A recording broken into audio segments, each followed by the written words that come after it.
Hi, folks. Welcome to another episode of Film Study. This is Ken McCusick. We're here to continue our expectations series of players for this year. Take an offensive player and a defensive player. You probably know this by now if you've been listening. If not, go back and download those episodes. Anyway, today we're going to talk about SALA, and we'll try and pronounce his name once all the way through, and Oweh. Joining me to do that is Michael Crawford. Michael, how you doing? I'm doing great, Ken. It's good to be back. It's good to be joining you again. I expect this to be a lot of fun. I expect that too. And anytime getting to talk football with you is good, Mike. We don't do it enough, and cherish every opportunity because it's always a great conversation. So I'm going to give this a shot here. SALA, otherwise known as Malaisala Amuvai Laulu, okay, I like it. Is the Oregon right tackle drafted by the Ravens. Long armed. Of course, I like that kind of thing always like the long arms, but definitely not projected to be a left tackle based on, some feet movement issues that are there. We are hearing he is in the left guard competition as of right now, which is interesting given there's some veteran incumbency there with Cleveland and others. But your thoughts on SALA to start us off? Yeah, man, I don't know. Should I start back in college or should I start back on what we've heard this last sort of mini camp? Because it was really kind of surprising to hear that he was getting reps with the first team. And you think about a guy like Ben Cleveland or even John Simpson, who they signed, was it towards the end of last season, to the practice squad from the Raiders.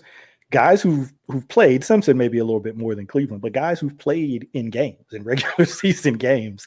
And then SALA, getting that opportunity. So I know Harbaugh said that's something that they do, right? If the guy's, playing well, second team, third team, they're like, hey, let's see how he, looks against the first team. So he kind of tried to downplay it a little bit, like, hey, that's just what we do. If a guy shows, maybe he's ready for that challenge. But I don't know, man, it makes me worry about being Cleveland. But anyway, for SALA, yeah, going back to Oregon, right tackle, I think played a little bit of guard during his time there. I don't think he played a ton of it, maybe a little bit more in his underclassmen seasons than he did in this past season.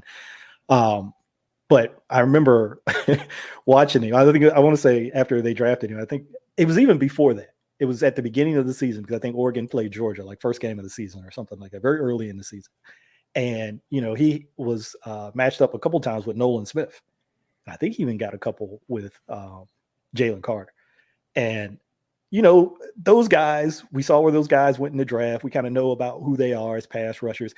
Yeah, they got him a couple times. They beat him a couple times for sure. But he really kind of held his own. And that was kind of my first sort of introduction to him because, honestly, I'd not been following him before that. And I said, okay, there might be something, here with this guy. And so I kind of kept an eye on him throughout the season. And then when they drafted him, obviously you go back and you watch more in depth.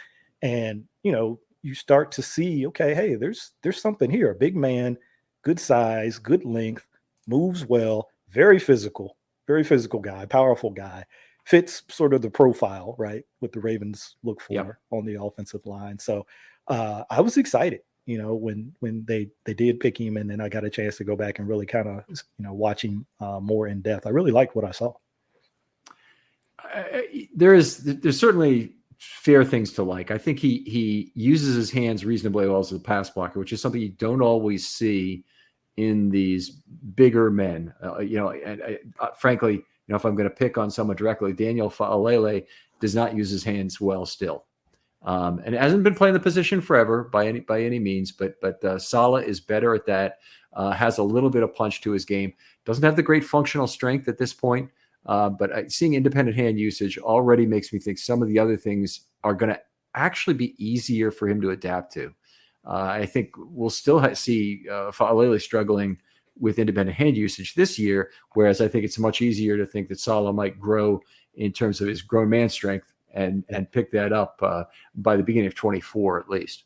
But only 18 bench reps, 6'6", 317, 34.5-inch arms. He's already 24. Which is a little bit of a concern for why doesn't he have his grown man strength?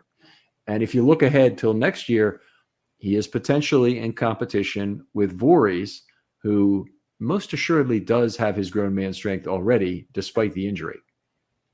Yeah, and he's Is he 24, 25? Yeah, he's 40s? an older guy. I'll get his age while you're discussing. But we started to, I think Joe Ortiz talked about that. He said, with the COVID seasons, you're starting to see that a little bit more.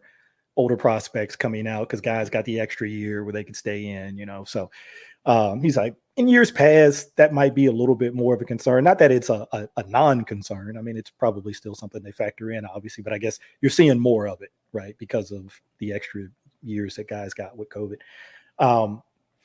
Yeah, it's interesting with him because I think from what I saw was a guy who obviously, I think you always have to start here. Like when these guys come in the league, especially when you're talking about guys who are not picked in the first round, obviously there's a lot of development that still has to take place, right? So you see certain things when you're watching the college film. And at least for me, I kind of just note them, but I try to note them in the context of, hey, this is still a work in progress, right? So when you see hand usage and you're kind of like, man, I really wish maybe the timing of it was a little bit more consistent or the placement of it was a little bit more consistent. You look at his footwork and say, I wish he was staying square. All of it is stuff that's going to continue to be developed. And then when they get with their NFL team, then you get into, okay, well, what are they going to be taught specifically in that, scheme and with that particular O-line coach with the way that he wants to do things. So then you have to factor that in, that these guys may be learning new techniques, right? They learn maybe a certain way to do it in college with that offensive line coach. And then you come here and there could be some carryover, and there probably are on some things, but then there's also going to be some new things, or at least some different things that your new offensive line coach is going to want you to do. You may even be changing positions. So then, you have to factor all of that in. So I say all of that because I'm like, even when you see some of these guys, you're like, it looks pretty raw to me. Well, I expect it to look that way because I factor all of those things in. Now, if you're an early round pick, that's different, right? The expectation is different when you're an early round pick. But the fact that he's already getting those first team reps, at least getting an opportunity to get a look with the first team, is encouraging to me. Now, we don't know how he did. I wasn't there. I don't know if you were able to go to any of the mini camp practices or any of the OTAs, but who knows how he did. You can share a report like that, and then somebody could have like an absolutely rough day. And even if they did, it's a lot of brother-in-law play. They're not ratcheting up the defensive line to full throttle. There's not contact going on. Not full contact practices going on at this point. But what I tried to do with him too. So Nolan Smith, a couple times that they actually matched up, I think that was a really good example of the kind of athleticism you would see really week in and week out in the NFL, right? A guy with that kind of and better. Obviously, he's a really good athlete at the college level. Probably will still be an above average athlete at the NFL, but I don't have to tell you. You think about the guys that they see week in and week out in the NFL in terms of pass rushers, interior or exterior, and it is just murderer's row week in after week out. But I wanted to look at him against a guy like that. I think I even went back and looked at either his junior or sophomore year because I wanted to see some other matchups with some other guys who were athletic. Who I always try to do that. I try to look at, and I know some people are much more focused on like current year tape, and it's not that I'm not. But I go back and I look at the prior year because I want to see them against guys who've already been drafted, right? Okay. So I've seen those guys in the NFL for a year, rookie season, maybe even their second year. So I kind of know and have a feel for what they look like in the NFL. So then I want to go back and say, all right, well, what did that guy look like in college? And what did a guy, so example, like SALA, how did he play against this guy who I've now seen in the NFL? And it's kind of, continued in terms of what I thought his performance would be and what it ended up looking like in the NFL. So I try to do a little bit of that too, to get a gauge of what it's going to be like, but there's still so much to go on, so far to go here, because this is a whole new offense for me. I mean, for them, but for me too, because, I'd been charting the run game for years. I got really comfortable kind of understanding Giro's run game, but this is like a whole new deal. So I'm not really sure what to expect. Yeah, I think that's a common thread running through all of these discussions is that it'll be a lot different than anything we've seen before, or not necessarily than anything we've seen before, but what we saw from Roman, because Roman extraordinarily unique. I don't know if you can really do that, but anyway, a unique offensive scheme that has so much on stretching the line of scrimmage, stretching the defense horizontally and then using a breakthrough method for, at the point of attack. It's just, you don't really see that very much in the NFL at all anymore, and never in the NFL history at the kind of relational heavies that the Ravens had in 2022. So we'll see how this goes. I'm sure it's going to be very different. It'll be like having a new defensive coordinator, lots of new presents to open, lots of new things to see when the season finally starts.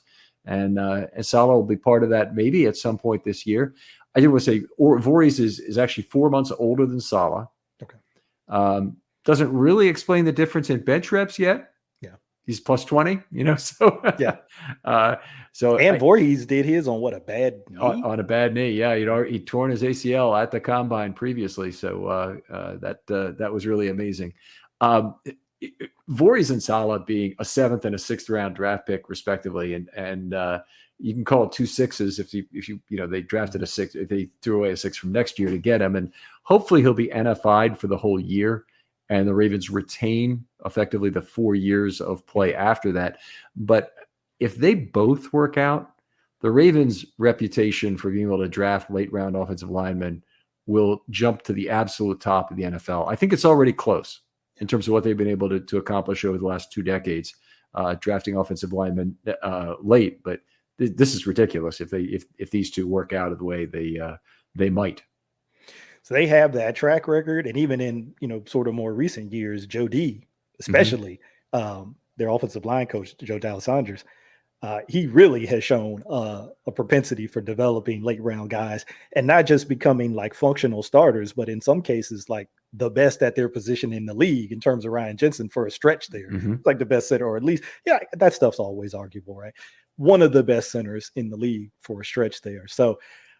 You always, at least I do, I always feel comfortable with these late round guys being in Joe D's hands because I feel like he really knows how to develop guys. And so when somebody kind of doesn't work out, you kind of start to, think, all right, maybe there was something else going on there. If Joe D can't get these guys, he's just not motivated. Something else is going on. And maybe that's the case with Ben Cleveland, but watching Joe D coach, I still don't have a great grasp on whether Joe D is a scheme guy or a technique guy exclusive, but he's definitely a technique guy. Oh, yeah. And he is so focused on drills that are run on an old time basis. I'll just say they're not powering through drills to get them done.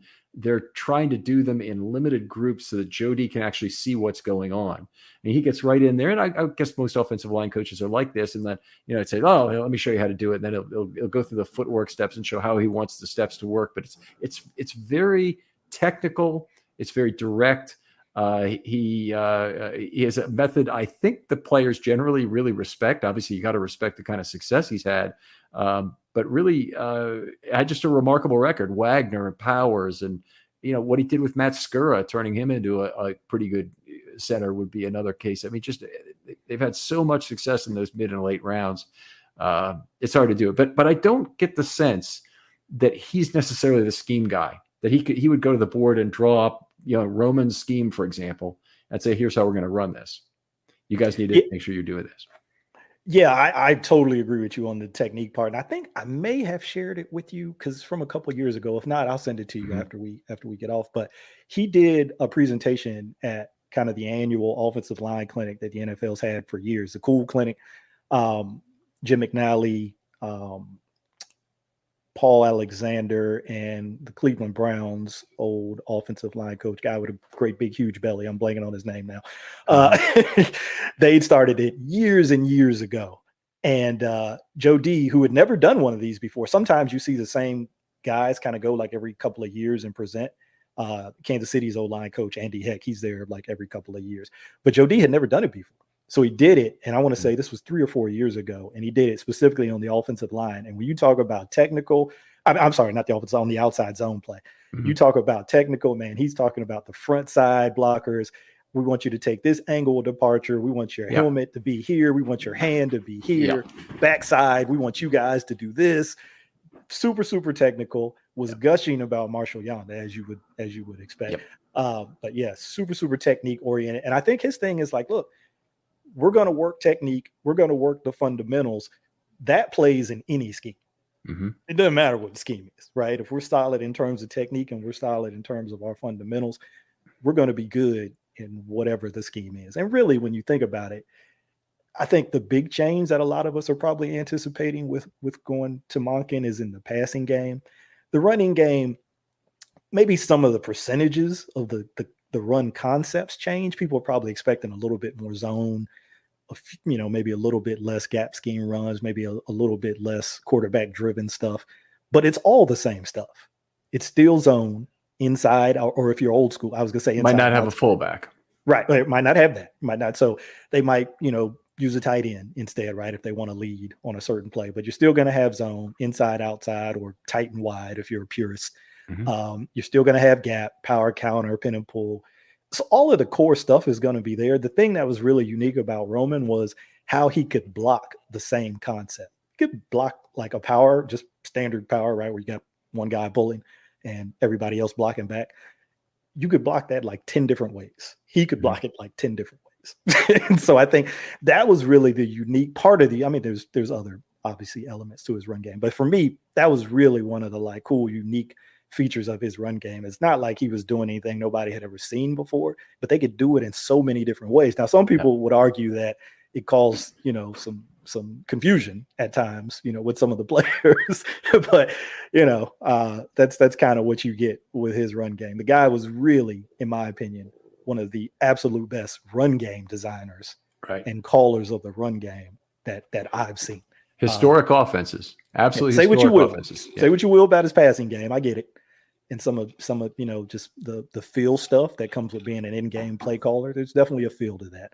But in terms of run game, right up there. Okay. With regard to something you said earlier, the angles that are involved in blocking in particular, that was something Skura mentioned when he was on the show, and he was talking about counter in particular, I believe, and the idea that if you have two guys pulling, the center has to block back in the direction the pullers are coming from, and he has to take a very flat angle to do so to be able to reach the block he needs to make. And it's backside, so it's not really a reach anymore. But you understand what I'm trying to say. Yeah. He's having to get a long way to make that block. So anyway, that was very interesting to me. And what you're saying about Dallas Andrus in terms of him talking about outside zone plays or inside zone plays, if you're talking about that leads me to believe he probably could be the scheme guy based on what I'm hearing there. Now, he has to know all that clearly to coach offensive line, but still that's if he's comfortable getting up and giving a presentation on that, then I'd say probably he could be a run game coordinator for some team at a minimum. Yeah, I'd agree. I mean, guy's been around a long time, done it for a long time. So, the knowledge is there. There's no question about that, whether it's technique, whether it's scheme, the knowledge is all there. So, he's probably what I always think it's cool to hear from offensive line coaches. And I know when he does media availability, sometimes he doesn't necessarily give a whole lot, but when he's at that presentation, when they're amongst their brethren, the other guys, then you really get to see it come out. And it's like, okay, now you get a little bit of a glimpse into why they've been so successful with some of these late round guys. Cause this guy just knows his stuff. You probably get this if you go to, meetings that have other lawyers, in your case, meetings that have other actuaries, it's every bit as bad. Not only do they start the whole session, we have an in-company meeting. They start the whole session by being, don't try and be smarter than everybody else. And okay, that's fine. Good advice. Then they bring on a presenter that tries to tell us how solving problems with IQ or EQ, there's a lot of people who can solve problems with IQ, but they can't solve them with EQ. And literally had the example, I think it literally had the worst example. It was basically, she gave us, I'm not going to go into this. I'm so upset about it. But it left an impression. Kind of thing that, like, it was a shave. It's like somebody was saying shaving a haircut about 30 times to me in a row and trying to not get me to react to it by asking her a question that would have just really been difficult for her to answer. Let's just put it that way. Let's get back to SALA. I don't want to talk about my professional issues here. But anyway, penalized 10 times as a senior. 22 times in 2007 college snaps in total. He had a Michael Orr level of false starts was one of the things that really showed up. Now, when you're looking at individual games, you might notice a penalty there. You might notice a penalty here, but really got to try and separate how much of that is he's trying to get out of his stance too quickly, and how much of it is he's just not focusing for some other reason on what's going on, and that'd be the correctable portion. Yeah, I could see just in this stuff. Now, I didn't chart it, but so this is, anecdotal, but just in the snaps that I watched, on occasion, you could see when he knew he was going against a guy who had a good speed rush, that he was really trying to get out of there. He was really trying to get out of his stance and kind of get back to his spot because he was a little bit concerned about that speed. And, I remember having this conversation when we were watching kind of earlier in the season with, and you've had this guy on your show a while back, Chris Aguilera. He's a big draft guy, huge draft Nick, probably his favorite part of football. And so we're watching this guy and he's just like, hey, I like this guy. He's talking about SALA, but he's like, I think he's purely a guard.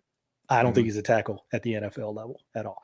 And that was a big reason why. He just said, look, what he needs to do to deal with speed, I don't know if he's got the footwork to do it. And then also his recovery ability, because he said, obviously that's a big part, right, of playing offensive line in the NFL.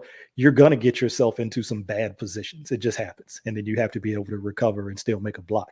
And he thought he really struggled doing that at tackle. But my thing, and I made this argument, I told him, I said, look, I've even given this argument a name. This is called the Tyree Phillips argument, because we had a similar discussion with Tyree coming out of Mississippi State. Is he a tackle? Is he a guard? Same thing. Chris wasn't. Is he neither? Yeah, is he neither? Chris kind of had the same thing. And I said, look, I call it that just because I saw it with him, but you see it with a bunch of other guys too. The best thing that those guys can do, and it's so hard, it seems so difficult to do, is be patient, right? Vertical set straight back, right? Because when you're that big, maybe you don't have the foot quickness and the athleticism of a Ronnie Stanley. Vertical set. Because guess what? Make those guys come to you. When you start turning your shoulders and getting perpendicular to the line of scrimmage, you're giving them an edge. You're giving them a two-way go. Your mass, just your sheer mass, right, is going to be your biggest advantage. Make it. Orlando Brown was really good at that. Just be patient, make guys come to you, and then when they do, they've got one of two options. They can try to go inside. You can stop them with your inside hand, or they can try to go through you, which is going to be difficult. Yeah. So I've always wanted to see big guys who feel like they struggle with speed be a little bit more patient in that and make these guys come to you. Yeah, I mean, the bull rush, when it's a bigger man like Orlando Brown or McKinney would be another good example. Those guys are just, they're dying to have you try and bull rush them because they stay low enough for that, and they're monolithic in terms of their size. But the other thing that Brown is great at and McKinney was less good at is using his length exceptionally well to push a guy from 12 to 6 around the pocket. Yeah. And that's where I think a guy like SALA, if he were to stay at right tackle, would have to make his living. He'd have to be doing a lot of pushing guys around the pocket. But honestly, I don't really see a way that he ends up being the left tackle backup the Ravens at this point desperately need. They have no one to play left tackle after Ronnie Stanley. McCary is not the answer. SALA is not the guy. Fa'alele is not the guy. And Moses is not the guy. And they've gone through another year. I basically said in this draft, they need to have developmental left tackle. And they drafted two guys who both look honestly like guards at this point. I don't think either of them is going to be playing NFL tackle, but if one would, it would be SALA and be on the right side. And so mission not accomplished in terms of, getting a guy in a later round who at least had a chance to be a developmental left tackle. Yeah, they seem to be, I don't want to say content because I don't know that they're content, but they seem to be accepting of the fact that, hey, it's going to be a pretty big downgrade if something happens to Ronnie, and we're just going to be treading water with whoever we put at that spot. Because like you said, if you thought about it differently, you could have addressed it, right? Mm-hmm. You might have had to kind of, reach a little bit in terms of a pick or a player, or even if you thought about bringing somebody in terms of a veteran, you might have to maybe spend, a little bit more resources than you want to.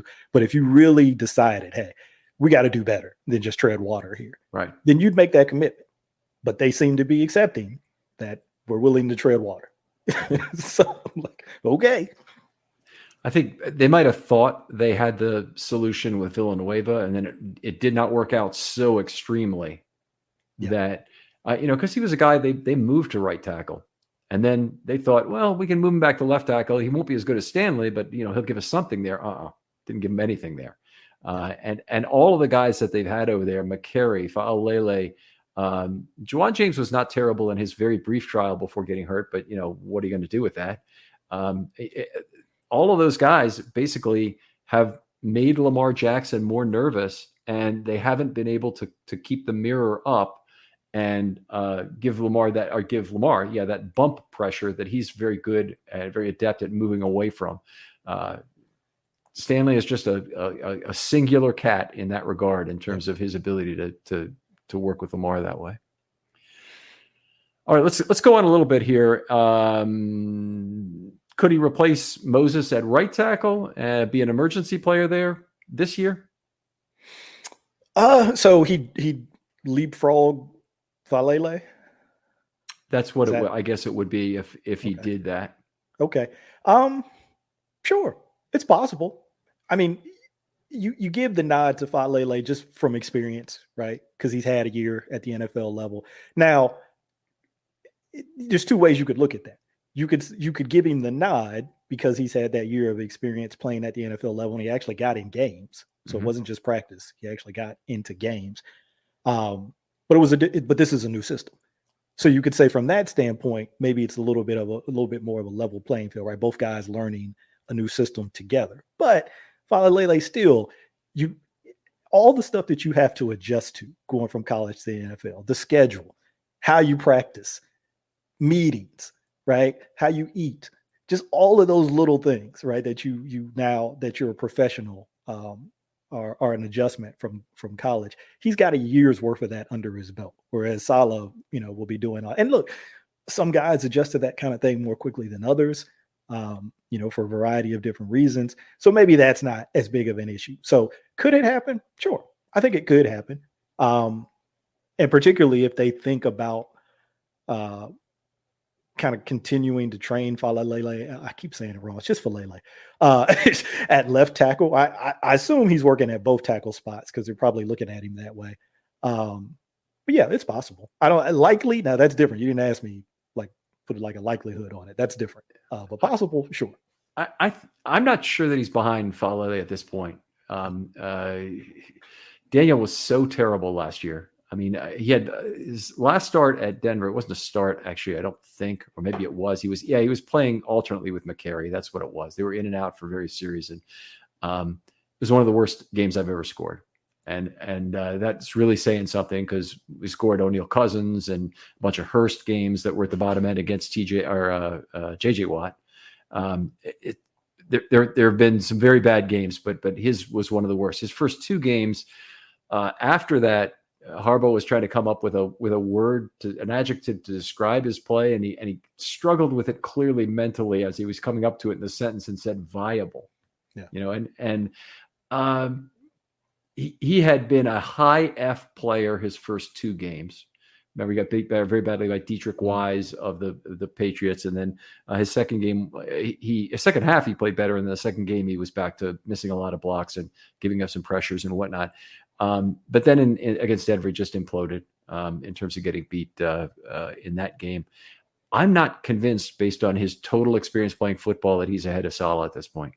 Now, I had higher hopes for him, but unfortunately, I'm not convinced of that. I know he's a 4th-round draft pick. I know he's had a year in the NFL. From what happened last year and how disastrous that was, I think they're starting on a fairly even spot. I don't know where Daniel is in terms of his grown man strength. So he might be ahead of him there. That would be one of the big hopes, I think. But SALA is already a better independent hand usage player than Fa'alele ever has been that I've seen on tape, college or pro. So it's very difficult for me to put Fa'alele ahead of SALA at this point. And then Voorhees will be the guy next year. But we're kind of running along here. I kind of wanted to any other comments you have on SALA, and then tell me what would be a good season for you from your perspective. And we can talk about how we define that too. Okay. No other comments. So I'll go right into what I would see as a good season. Certainly, if he's able to get into games not due to injury. If it's something where he's playing well enough in practice, they see a role for him, they want to get him on the field. We've seen it with other guys in the past. You'd probably have to go back to Orlando Brown, right? When James Hurst was still kind of starter, and they were saying, okay, Orlando Brown's just not ready yet. It was ridiculous. He's going to be the guy. He's going to be the guy, but he's just not ready yet. Now, I'm not saying that, SALA is going to replace Moses this year. That's not what I'm saying. But if they find a role for him and they feel like, hey, this is an important enough role where we want to get this guy on the field. Now, under Roman, you might have seen it a little bit more because of the 6-0 line, stuff that they probably would do a little bit more of that under Roman, or did a little bit more into that under Roman. But who knows? Because Monken has talked about on several occasions that they did a lot of good things in the run game under G-Ro, and he doesn't really see any reason to totally go away from that. So he might try to incorporate some of that stuff. Of course, putting his own, stuff in there too. So I think for me at the good level, and I know we're going to go to great in a minute, but at the good level, just being able to get into games and get, some amount of playing time, and it's not due to injury, right? Obviously, once injury happens, it turns into a, break glass in case of emergency. And it's just, whoever you think can get in there and can give you something and get you through the game. So I'm excluding that situation in my good projection. Right. Well, that's fair. I think that's a way. It's sometimes making good on an opportunity is also okay, but I went a little different and definitely lower than where you were in terms of what a good season is. I'm going to start with, he makes the 53 without resort to a redshirt IR season. And he's the kind of player that might occur to, if he's just not picking it up, not doing well, not doing things that he needs to be doing. He is the kind of guy you find a Moria phlebitis for at the end of camp, what Bart Simpson evaded a test for once, and you find a way to put the guy on IR. I think I'd like him to be on the 53, available to contribute if the need arises, but not necessarily on the active roster every week. I don't think that's necessarily in the cards for him. We'll see. But, you get kind of crowded when you talk about who's available for the offensive line for the Ravens in a given year. So he may or may not be there, but that he makes good use of the year developmentally, both in terms of practice and increasing his functional strength. And I'm really then putting him in the class of a developmental lineman where I don't really have any expectation of play for 2023 for a good year. Okay. I like that. I think that sets a much more realistic probably expectation for that first year. Because, if you're thinking about it, so let me back up a step. Typically and you would know this better than me, typically the Ravens are going into most games with 8 active offensive always, right? Because you get that extra. It's the always number. Yep. Yeah. And so this year, obviously this is pure conjecture and projection because we got a long way to go. They're not even in camp yet, but we feel pretty good about who 4 of the 5 starters are on the line, right? I think we know who that is. At guard, until what we heard this week, I would have said Cleveland or Simpson. Now I think you got to throw SALA in there too, right? So that means 2 of those guys possibly could be in that, if we're talking about the 6th, 7th, and 8th spots, right, on game day. And then obviously Pat McCarr, he's probably he's that 6th spot for sure. And then 7th and 8th, one of those 2 guys, and maybe Falele, right? Right. Some combination of those last 3 guys are probably going to be your 8 guys, unless somebody comes out of nowhere that we're not really thinking about right now.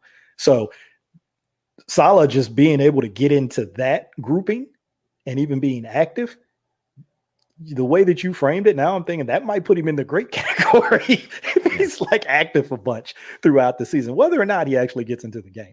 Just if he's part of that 8, that would be pretty impressive when you think about the guys he's leapfrogging. Maybe leapfrog's the wrong word. It's not like these guys are world beaters, but guys who you think might have had a little bit of an edge on him, and he comes in and he's, it reminds me of Tyree Phillips, right? You had DJ Fluker, and you're thinking, there's no way Phillips is going to be. I mean, Fluker's a vet; he's been in the league, and then he ends up winning the job. So you just never know how these things are going to go. Yeah, didn't keep the job, but he did win the job. But he was a disappointing story, and one of the real ones in recent years, because his level of play. All of the Ravens developmental linemen and all the guys they've started at a pretty low level. They haven't been very good when they were initially in the league, and then they built up and they became very good linemen by the time they finished 4 years with the Ravens. Powers is in that group, and Wagner, Jensen.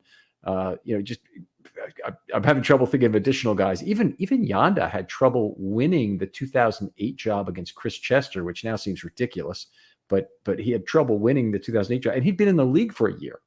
He said he got benched, right? When he told that story, didn't he say he got effectively benched? He was not the starter at the beginning of the year, and then he came on and he was unbelievable in the second half. So Chester ended up being one hell of an offensive lineman. Had a great career with the Redskins as well, and his time with the Ravens, honestly, he was about as good a sixth offensive lineman as anybody ever has. And could fill in at multiple spots. That's the guy I think we might not be figuring in whether SALA is the eighth guy, is some other interior lineman who can play center. Because right now it's McCary and nobody, but McCary's also their only backup at left tackle. So they're going to have another guy. And it might have to be Simpson or Zeitler. If you take Zeitler off right guard, I think you really change the nature of the offense. So I don't think they're going to want to do that. Simpson, I don't really have any clear understanding of where he is. Could it be the guy they got from Chicago, Sam Mustipher? Yeah, that could be. That could be. Yeah. That could be. Yes, that makes a lot of sense. Okay. I wonder why I forgot his name. I forgot about him too until just now. When you started talking about a guy who could play center, I was like, I've not named anybody who can play center other than McCary, which he's going to be one of the six guys no matter what. Or the extra three guys, 6, 7, or 8. Let me say it that way. He's going to be in that grouping no matter what. But yeah, Mustipher could be that guy.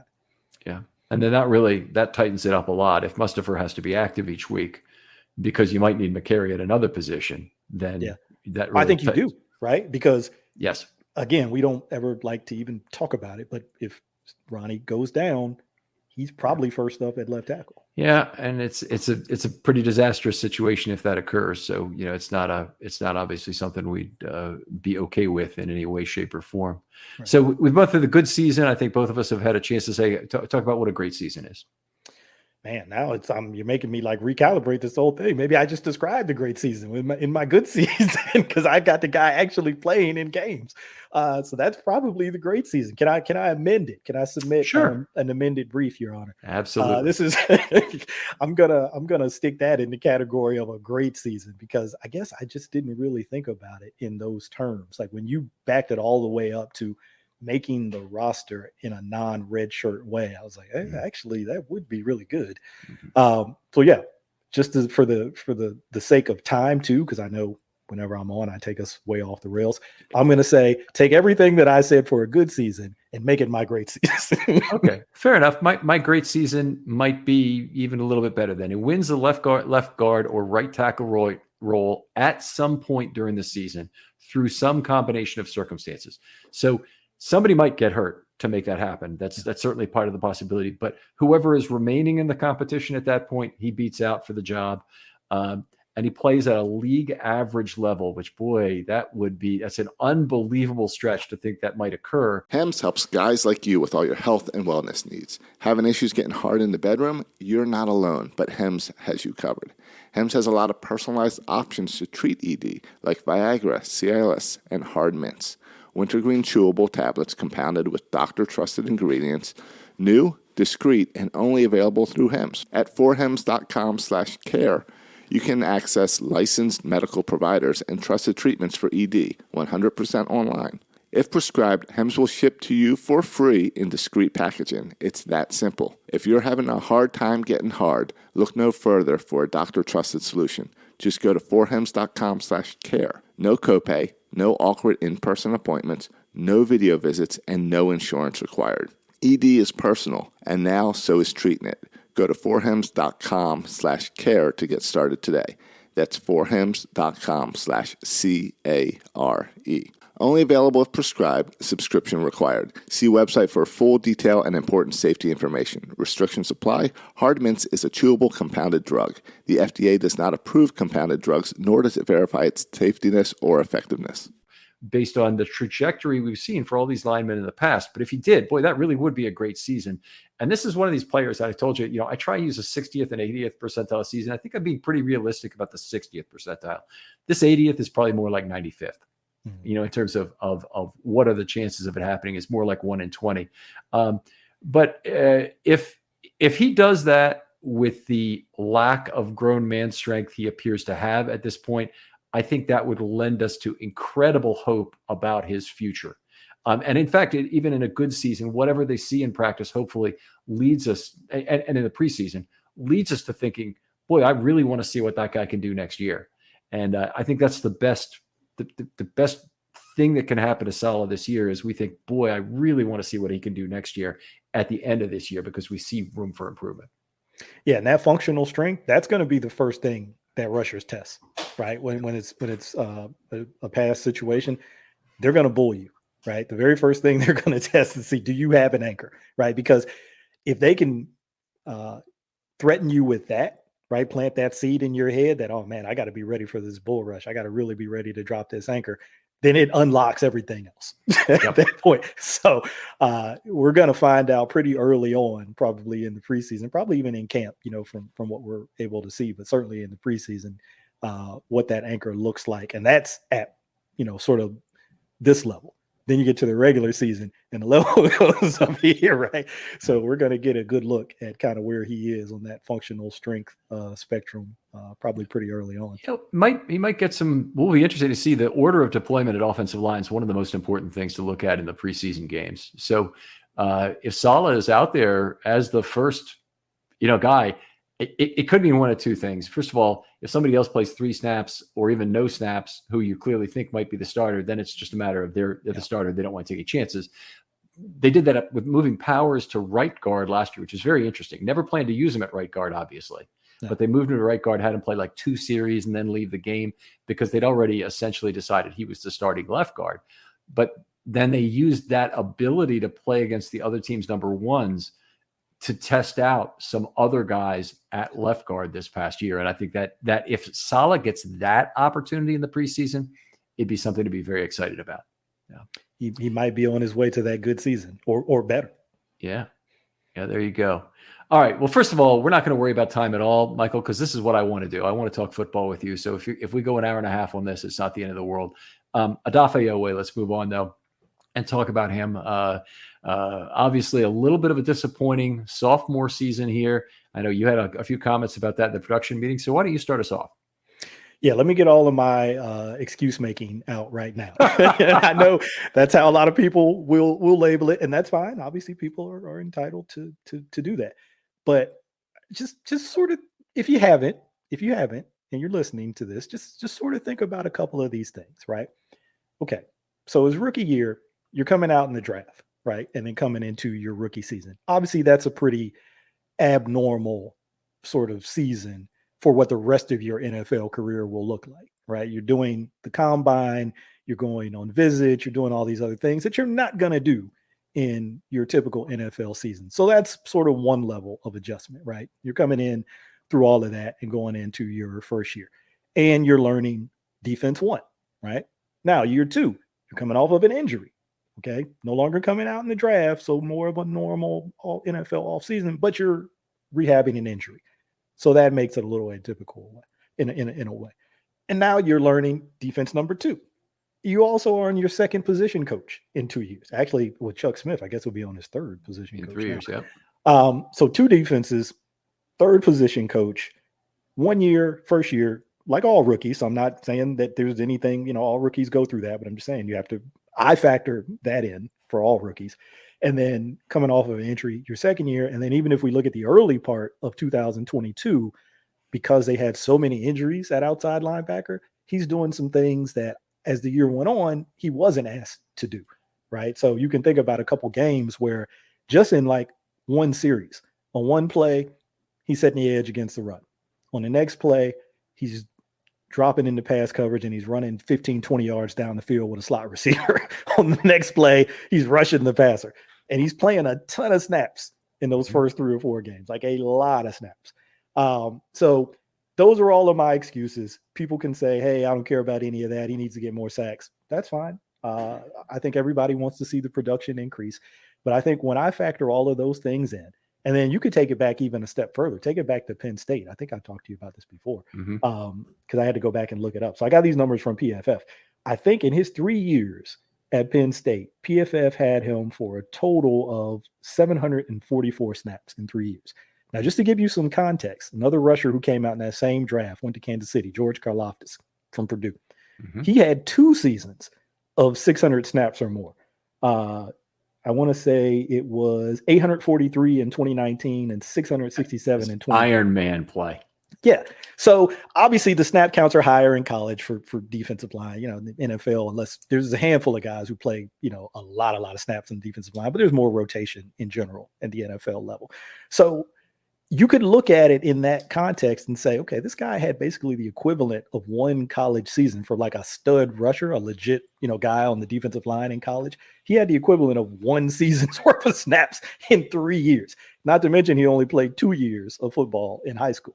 So I say all of that really as a way to remind myself that this guy was truly, truly a developmental player coming out. And you could say as a first rounder, come on, get out of here. What do you mean developmental? Just look at his experience level. They drafted an athlete. I mean, yeah. you're certainly right. They drafted a freakish athlete who had 0 sacks at the college level. There's something developmental about that, even though it was all Big Ten in the period. But I think the thing that I look at more than anything as the thing that stunted his growth in year 2 was having to play Sam linebacker and the responsibility shifts that go with that. And why is that important? Well, okay. Talk a little football fundamentals. I know you know all this, Mike, but when he's playing on the Sam side, it's going to be opposite a tight end, usually on the outside shoulder of a tight end that he's lining up, as opposed to on the rush side, he's on the outside shoulder of a uncovered or naked tackle over there.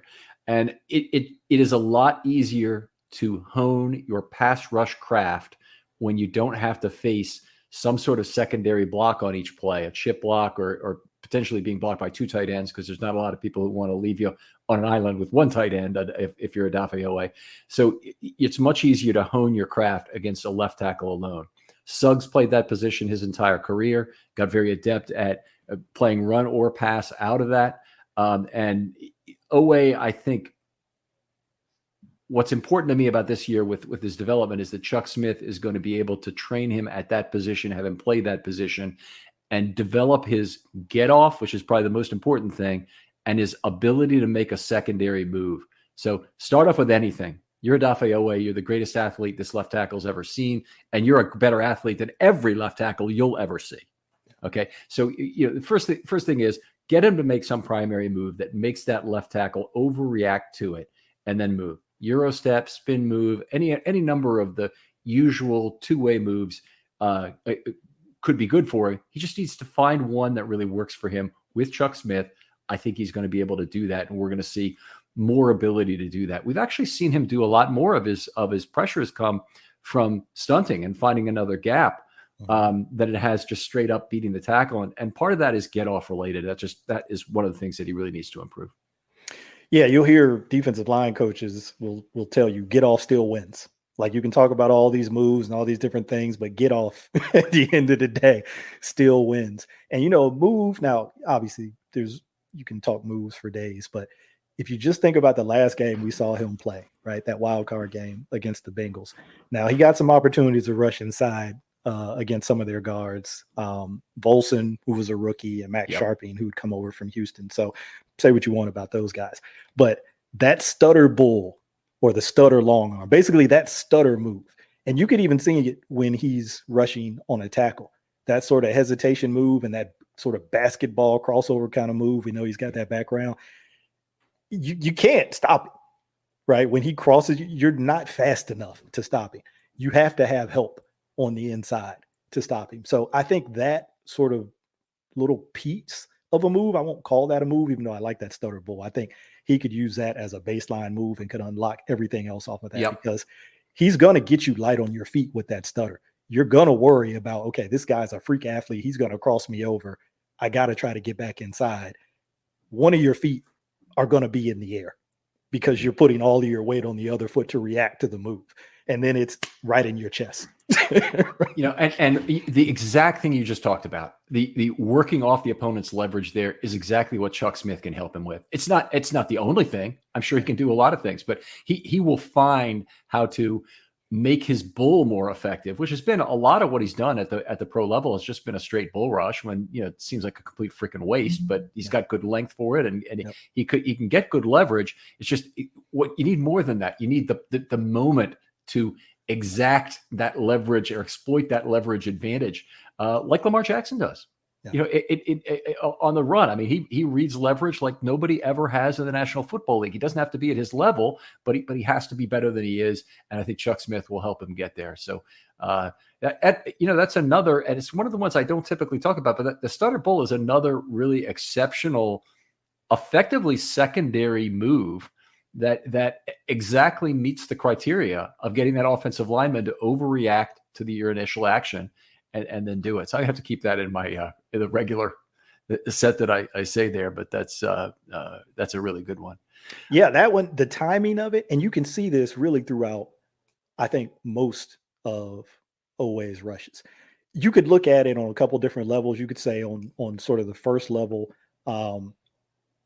over time, right? This is going back to his rookie year, so 2021 and 2022. You wanted to see him develop more of a rush plan, and you could hear Justin Houston talk about this to him, right? And some of those pregame sort of mic'd up things where it's like, hey, man, you can't telegraph the move. You got to have a plan, but you can't telegraph the move. So sort of level one, do you have a plan? Do you know what you want to do against this particular tackle on this particular rush in this particular situation? And then scale that up throughout the game, right? Other rushes, other situations. And you kind of work that throughout the game. And I don't want to make it sound like super complicated. I mean, typically you can break it down to the way that a guy sets, the way that he punches. Is he high hands? Is he low hands? Is he independent hand? There's different things you look for and then you attack. So then the second level would be, and this gets into the point that you were just talking about with the stutter bull, is the timing. And this shows up a lot when you really watch him. And even if you slow down some of his rushes and watch him from the end zone angle, you can see the timing just isn't consistent enough, right? He's going for a hand to chop it or club it and he misses it. He's working a spin move and he's basically spinning in place because the tackle has not reacted to whatever the first move was to set up the spin. So a lot of it is just timing. And when I see that feeds right back into the prior comment / excuse I was making about experience. You need more reps to get that timing down. Like when you watch Justin Houston, he's got it. You don't see him mistime his moves. They're perfectly timed. But, that's an apples to oranges comparison. How long has Justin Houston been doing it at a really high level? Yeah, it is one of the oddball positions, but the Ravens have done some bargain bin shopping on edge rushers and gotten some older guys. And that's one of the positions where, because experience is so critical, as we've seen with Houston and JPP, with McPhee, with some other guys that the Ravens have been able to salvage, frankly, in terms of where they were. That's a place where you can really find value in an older player. I just don't think you can do it at wide receiver. Right. That's why you keep trying to dip into that bin. Yeah. One thing for Oweh I did want to mention is that there isn't that guy right now in camp that I'm aware of who is the obvious Sam candidate. Now, right now, I'm expecting Oweh and Ajabo to split that rush role. And it could be that Ajabo is also on the field on some third down, so they can each play more than 50% of the snaps and total 1.15 or 1.2 kind of snaps per play between them. But for that to happen, there needs to be somebody else who can take over Bowser's snaps where he is not on the field, which has to be some. Bowser can play about 70-75% of the snaps because he's very durable, but he can't play them all. Right. And there has to be somebody who can do a little bit of coverage during those times, so you don't have to completely give up your defense by your alignment. That's one of the great things the Ravens have with Bowser is you still don't know exactly how they're going to drop the cover and who's going to come because Bowser is such a huge coverage asset. Yeah. And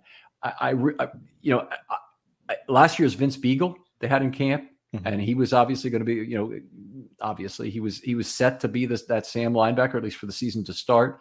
and that didn't. He got hurt, and so that didn't work out. But they don't have that guy, and they also released Dalen Hayes.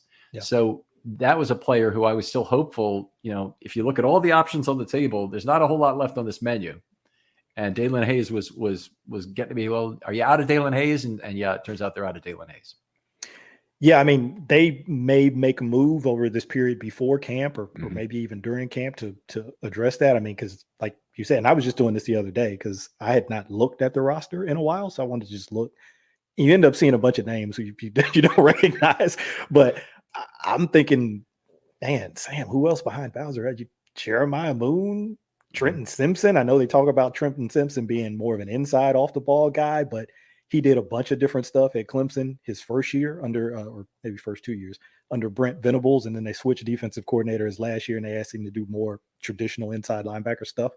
He was basically like a nickel Sam under Venables. I mean, he was like an apex player. He didn't really play tucked in the box like he did that last year under their current defensive coordinator. So could he possibly give you some of that? I mean, he's a rookie. It could be a lot to put on a rookie's plate. Moon, similar guy at Florida, moved around, did a bunch of different things his last season at Florida, kind of jack of all trades, master of none. But you start throwing those names out and people are like, who? So to your point, the cupboard does look a little bit bare there, but we'll get a better look at it in camp. It's a very hard position to find out there on the street. There just aren't a ton of guys. And, I think I know anybody thinks, hey, Vince Beagle, how can you really be lucky to get a Vince Beagle? But I think honestly, that is fairly fortunate. If you can get a player like that, that'd be the kind of player they'd be looking to take 25% of the snaps during the regular season. I think you could otherwise, if you were going to give away your scheme on early downs, would be the better time to do it than on third down. So you got to have Bowser in on third down then, and that means you got to find somebody else. And JPP was a good guy to come in and take some early down snaps, really on the rush side, but I guess he could do it on the Sam side as well. You're just giving away what you're doing if you do that. So somebody else has got to be responsible for the tight end on that side because JPP can't leave the line of scrimmage and cover him. That's not a realistic expectation. But he could jam him. There's probably other things that an experienced player like him could do. But anyway, Harbaugh made a flip comment that I really didn't like last year about, Sam, Rush, they're all fine. They're all football players. They'll be able to figure it out. No, it's really not that simple. And you know it. So stop trying to tell us that. Yeah, he knows it too. And he maybe doesn't want to give away anything to think, but what he should have said is, Odafe Oweh is an incredible athletic specimen who's everything needed to play Sam. If you think we're really out of Sam linebackers just because Tyus Bowser is down, well, you got another thing coming. That would have been a fine way to do it if you wanted to, just talk about it. And selling the notion that it's not important what position they play, that is complete garbage. Yeah, I mean, we saw, right? Early last season when Bowser wasn't available. We saw, hey, it actually is very important. So, like to your point, they had Oweh learning Sam, and it was trial by fire out there. And teams knew it. And whenever he was dropping or in, a coverage situation, it was a Where's Waldo kind of deal. They were looking for him and trying to find a way to exploit him in coverage. Yeah, and that will happen, by the way. That's something that Dean Pease, one of the things I really respected that he said was, if you put that guy out there, the other quarterback will find him, and you'll do that. I wanted to go with the Oweh by snap count as well because Oweh is a guy who played way too many snaps early in the year before Bowser returned. Yeah. The Ravens started to correct it before that, but the first 5 games, his percentage of defensive snaps played are 81, 82, 86, 95, 87. Yeah. Now, in his rookie year, he did play 65% of the snaps. So the team obviously relied on him very heavily, had a big rookie year, but the rest of the season, he never played over 57% of the snaps after that start.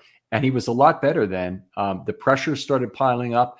And PFF has him actually for a decent number of pressures. I have him for a lot more because I use a 3-second standard.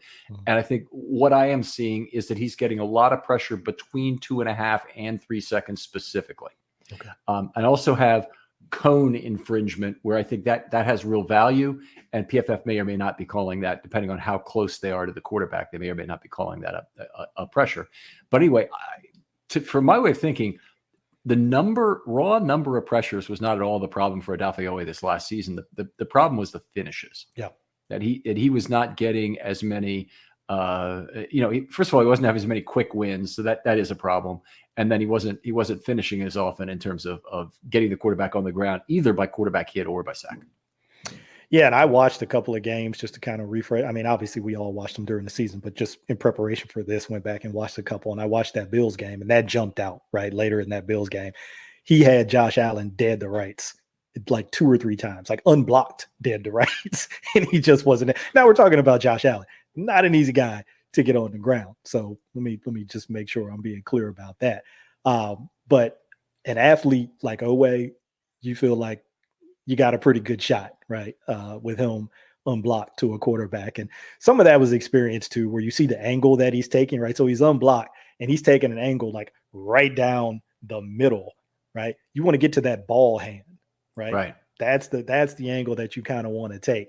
And these guys are all athletic enough now that if you you see even with Joe Burrow, who's not nearly the athlete in terms of a runner that Josh Allen is, but in terms of pocket manipulation and being able just to sidestep and slide, he's a tough cat to get down to in the pocket. So a lot of that is technique, in my opinion, in terms of the angle that you're taking to the quarterback to make sure, like, hey, I'm gonna either force him. Obviously, the first thing is I want to get him on the ground, but if I don't, I'm gonna take an angle and I'm gonna leverage myself in a way that if he doesn't come to me and I'm not able to get him down on that angle, he's going back to my help. And somebody else is going to knock his block off. Right. So, I think some of it is just that. And again, that's an experience thing. That's a learning thing. Yeah, it is a hard way to do that, to learn the containment. But I would say this is something the Ravens defense is exceptionally good at. I mean, they have so many multi-player sacks. Like if you're JJ Watt or TJ Watt, they pick up a lot of individual sacks that have really not much to do with anybody else providing value there. Aaron Donald would be another guy who picks up a lot of. The Ravens as a team just don't have very many of those.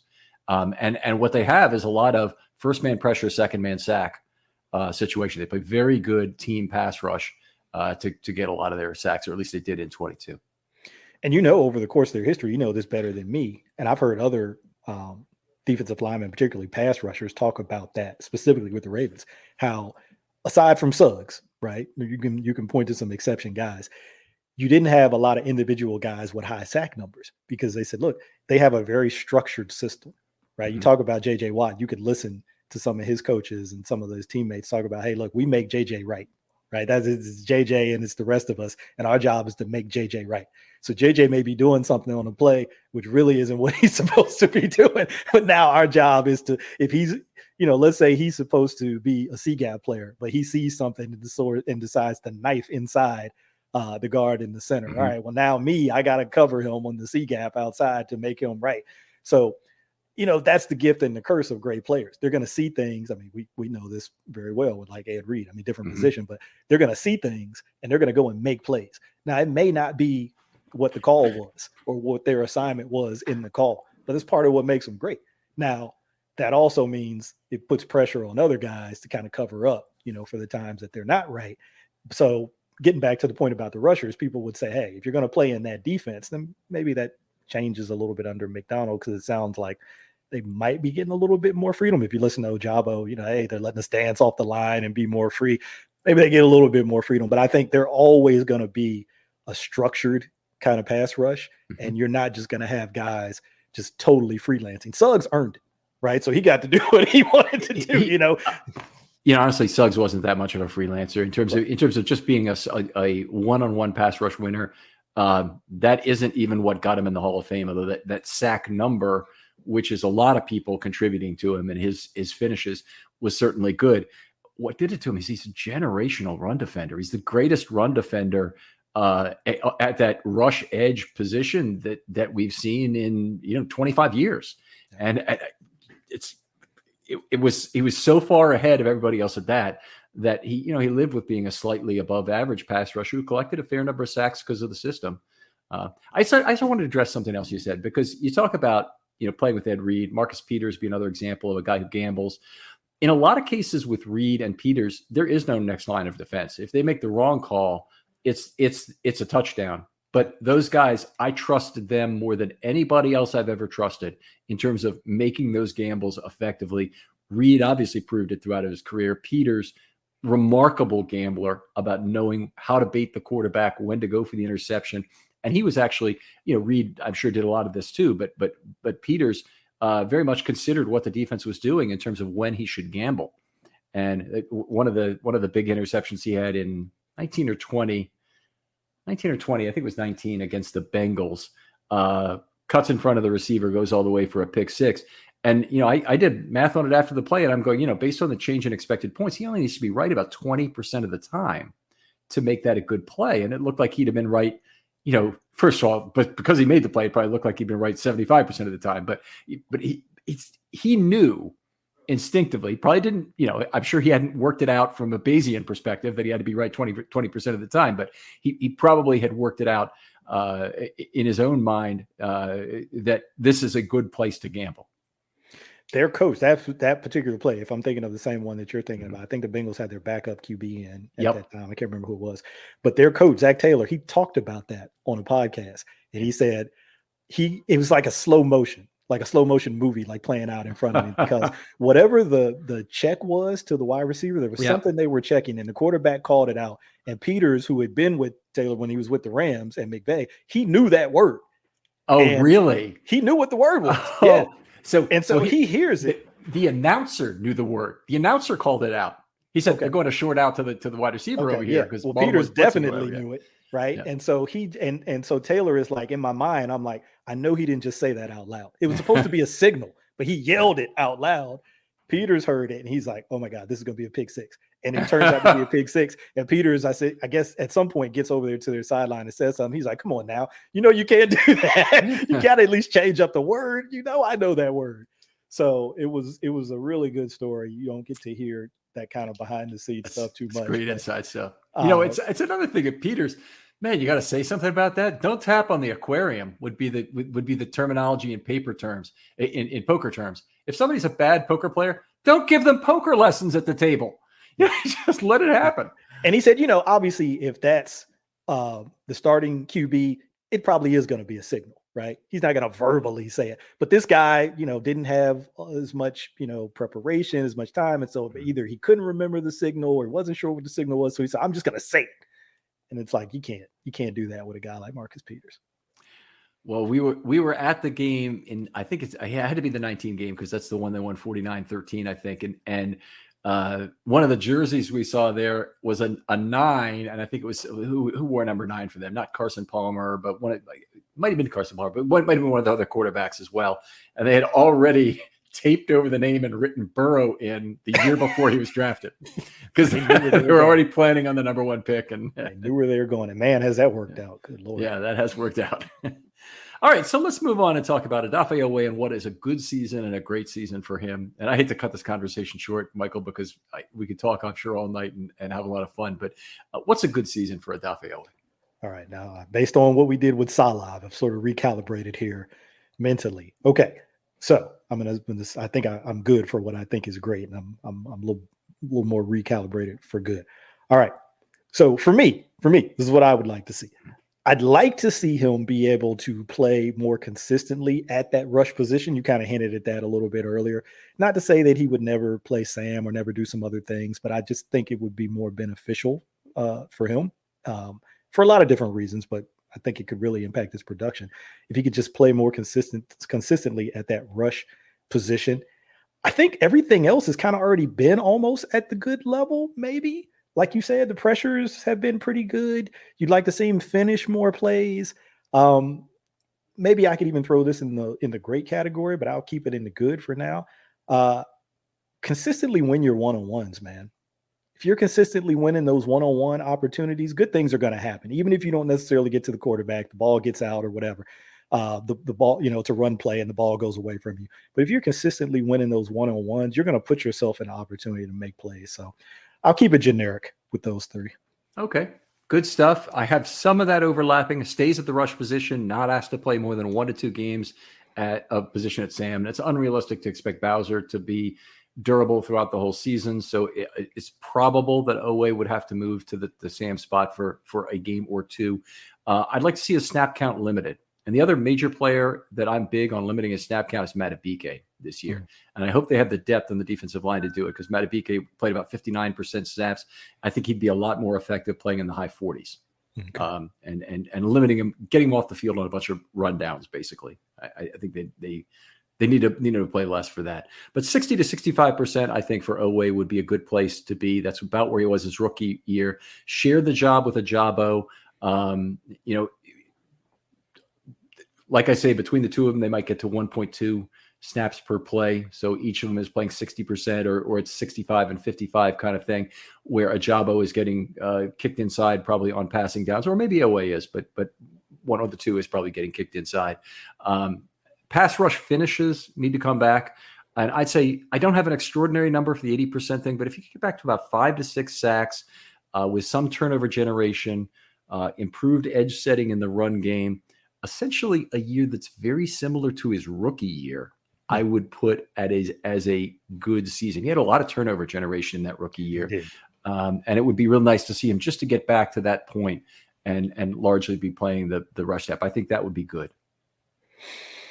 I'm with you. So we doing great, or? Yeah, please. Okay. So I was similar. I mean, I'll do sacks just because, we know everybody loves sacks, and sacks, like rushers will say, sacks get you paid. I was saying somewhere in that 7 to 10 range. That double digit is kind of like the magic number for people. It's not a big deal to me, but I get it. I get why it's important and why people, sort of focus on it. But I think that would put him in the great category. It's like you and I were talking before we started recording. You think about guys who hit that double digit category, that's like 90% or above, right? Percentile of guys who hit that. So that would certainly qualify as great. But if he can get there, if he can get maybe in that top 20 in terms of pressure rate, top 20 guys in the league, if you can get there, I think that's pretty good. And then he's a guy who's been durable. I don't know. Has he missed a game? Let's see. Has Adafe Oweh played 17 twice? Give me just a moment. Go ahead. Maybe once or twice, but so 15 then 17. Okay. Yeah. So he's been pretty durable. So I'm like, if you get to me, that's always sort of like one of the things like I like to throw in a great category with anything. If you're starting all of the games and playing in all of the games, because I mean, we know how hard it is to do that across an NFL season. So anybody who can do that, to me, that automatically puts you in a pretty rare category if you're able to play in all 17 games. Or are they 18 now? I can never remember. That's pretty impressive. So I think the sacks is what would put him in the great category in a lot of people's minds. I don't necessarily know that I need that, but I'll throw it out there just because I know it's a sexy metric. All right. I'm good. I'm going to go back to some fundamental elements here. I want him to develop the first step necessary to take his pass rush to another level. And that could result in sacks, a lot more pressure, whatever it might be. But work with Chuck Smith, actually have that pay big dividends in terms of what Chuck Smith can teach him in various ways. Boy, Oweh and Ajabo are the two guys who are so critical in terms of their development. Whatever they pay Chuck Smith will not be too much if those guys both have big years and basically put themselves on good career trajectories out of this year. I want him to be recognized as one of the league's elite pass rushers, whether or not all that transfers to a double-digit sack number in the Ravens system. So it may not, but if he's 7 sacks and 45 pressures and 20 quarterback hits, then he certainly meets the standard there.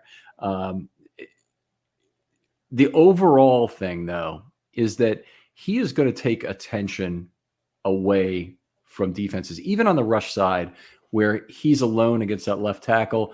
They're still going to get attention from a running back, attention from that guard who is doing a bailout block if there's a guard bubble on that side.